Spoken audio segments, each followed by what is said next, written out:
4 o'g'lim bor edi deydi. Qiz bolani deydi, shunaqa ham yaxshi ko'raman deydi. Xudodan deydi, yig'lab yurib Xudodan so'radim. Xudo qiz berdi. Yo, jicha nogironli qiz berdi deydi. O'smaydigan.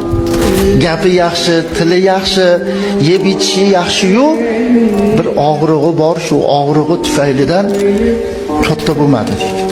3 yasharligidan tili chiqishni boshladi. O'tirolmaydi, turolmaydi, lekin gapiradi.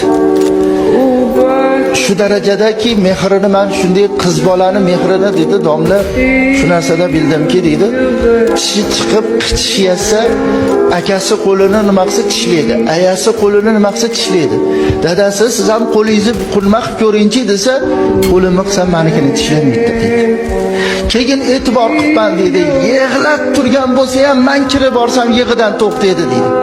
Tili chiqqanda bildimki, ayasiga aytar ekan, aya dadamga aytib qo'ymayman, meni kasalimdir. Kasalligimni dadam bilmasin-dir. Nimaga desa, u kishining bolalar xafa bo'lib qoladilar.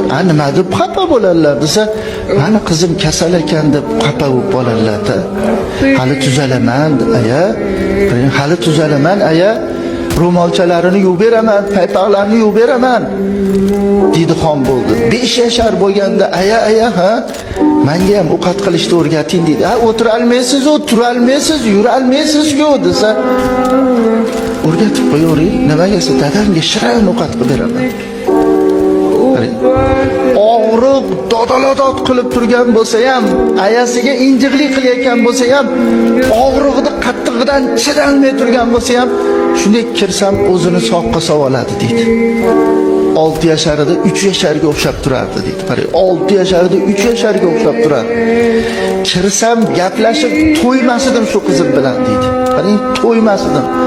Og'riq kuchayib ketdi-yu, doktorga olib borsak, reanimatsiyaga olib kirib ketishdi dedi.